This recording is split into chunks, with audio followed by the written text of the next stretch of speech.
नमस्कार।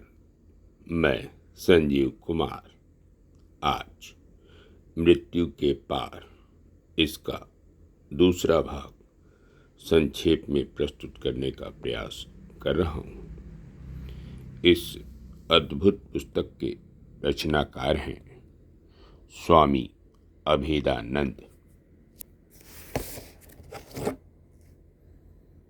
जीवन मरण का यथार्थ रहस्य जानने के लिए जीवन की नित्यता स्वीकार करना ही सुविधाजनक है। आत्मा यदि वर्तमान है तो वह भविष्य में भी रहेगी और भूतकाल में भी थी। सृष्टि, स्थिति और प्रलय का ज्ञान मनुष्य के कालबोध पर निर्भर है, परंतु काल तो अविद्या अथवा माया का कार्य है। मृत्यु होने पर कालबोध उसी प्रकार समाप्त हो जाता है जिस प्रकार निद्रा के समय, निद्रा के पश्चात जिस प्रकार नव चेतना अनुभव होती है, वैसी ही मृत्यु के पश्चात नए जीवन में भी होता है। प्रतिभाशाली बचपन हमें पुनर्जन्म को स्वीकार कराता है।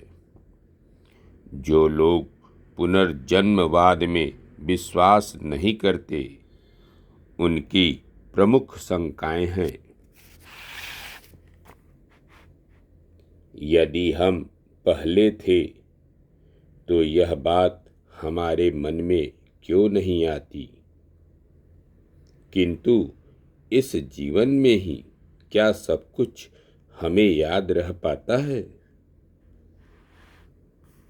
डॉक्टर रेमंडसन ने अपने ग्रंथ ब्रेन एंड पर्सनालिटी में लिखा है कि मस्तिष्क केवल यंत्र मात्र है जिस पर व्यक्तित्व, मन, आत्मा अथवा चेतन सत्ता का आधिपत्य रहता है।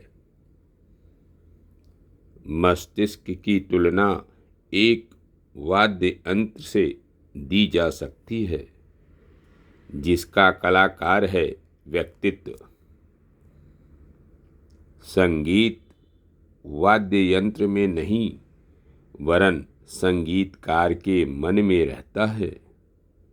संगीतकार उसी संगीत को तारों की झंकार द्वारा वाद्य रूप देते हैं।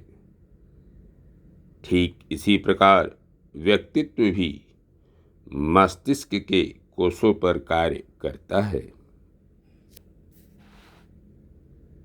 प्रत्येक घटना का कारण अवश्य होता है, यह वैज्ञानिक तर्क भी है।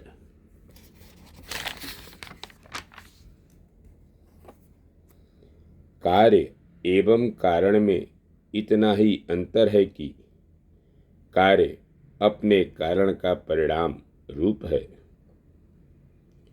वृक्ष का परिपूर्ण रूप बीज के अंदर अदृश्य रूप से विद्यमान रहता है। यदि अब्राहम लिंकन, विवेकानंद, प्लेटो इत्यादि के विषय में विचार करें तो इन विशिष्ट व्यक्तियों के समस्त गुण उसी बीज में अदृश्य रूप से छिपे थे एवं उसी बीज से इन सभी का व्यक्तित्व विकसित हुआ है। इसे प्रणव बीज कह सकते हैं। लाइब्निज ने इसी को मोनाड अर्थात चिद्दड़ू कहा है एवं अन्य वैज्ञानिक इसे प्रणव बीज कहते हैं तथा वेदांत दर्शन में इसे ही सूक्ष्म शरीर कहा जाता है। यह सूक्ष्म शरीर ही अदृश्य बीज या प्राण बिंदु है। इसी प्राण बिंदु में मन, बुद्धि, तर्क शक्ति निहित रहती है।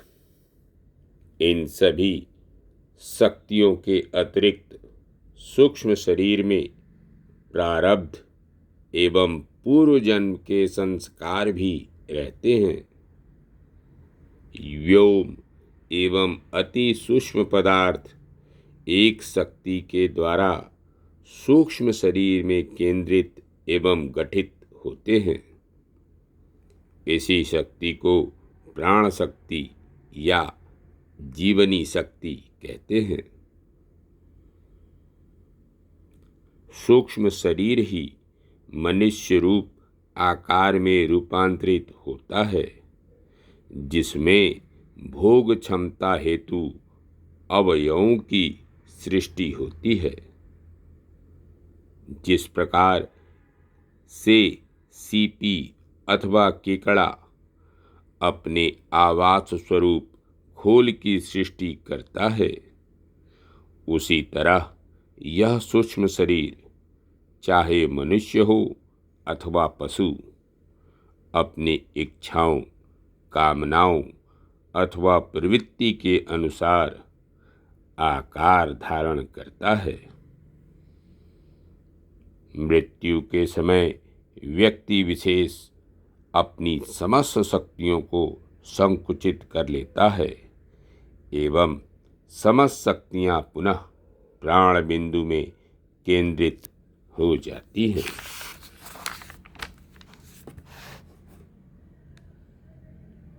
अमरत्व का अर्थ यह नहीं है कि उसका आदि तो है किंतु अंत नहीं है। पूर्व अनादि अतीत को व्यक्त करता है एवं अमरत्व अंतहीन भविष्य को व्यक्त करता है। आत्मा का जन्म कभी हुआ नहीं।